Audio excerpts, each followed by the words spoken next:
ओम श्री परमात्मने नमः। पापांकुश एकादशी का महात्म्य। युधिष्ठिर ने पूछा, मधुसूदन, अब कृपा करके यह बताइए कि आश्विन के शुक्ल पक्ष में किस नाम की एकादशी होती है। भगवान श्री कृष्ण बोले, राजन, आश्विन के शुक्ल पक्ष में जो एकादशी होती है वो पापांकुशा के नाम से विख्यात है। वह सब पापों को हरने वाली तथा उत्तम है। उस दिन संपूर्ण मनोरथ की प्राप्ति के लिए मनुष्यों को स्वर्ग और मोक्ष प्रदान करने वाले पद्मनाभ संज्ञक मुझ वासुदेव का पूजन करना चाहिए। जितेंद्रिय मुनि चिरकाल तक कठोर तपस्या करके जिस फल को प्राप्त करता है वह उस दिन भगवान गरुड़ध्वज को प्रणाम करने से ही मिल जाता है। पृथ्वी पर जितने तीर्थ और पवित्र देवालय हैं उन सब के सेवन का फल भगवान विष्णु के नाम कीर्तन मात्र से मनुष्य प्राप्त कर लेता है। जो शारंग धनुष धारण करने वाले सर्वव्यापक भगवान जनार्दन की शरण में जाते हैं उन्हें कभी यमलोक की यातना नहीं भोगनी पड़ती।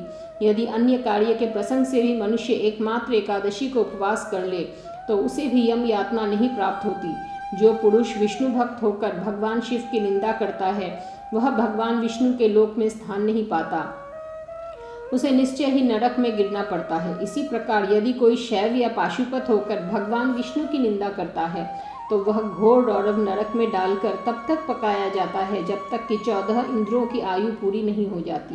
यह एकादशी स्वर्ग और मोक्ष प्रदान करने वाली, शरीर को निरोग बनाने वाली तथा सुंदर स्त्री, धन और मित्र देने वाली है। राजन, एकादशी को दिन में उपवास और रात्रि में जागरण करने से अनायास ही विष्णु धाम की प्राप्ति हो जाती है। राजेंद्र, वह पुरुष मातृपक्ष की 10, पिता के पक्ष की 10 और स्त्री के पक्ष की भी 10 पीढ़ियों का उद्धार कर देता है।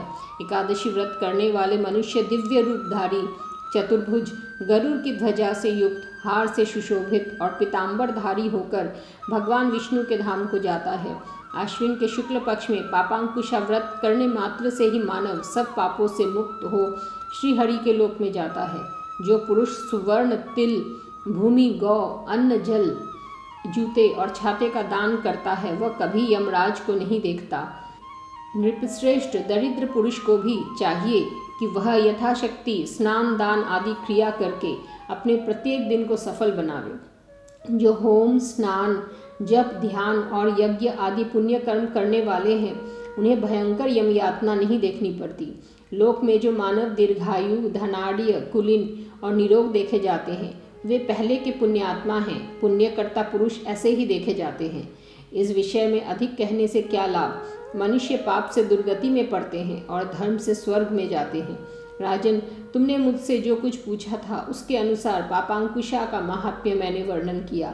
अब और क्या सुनना चाहते हो। जय श्री राधे।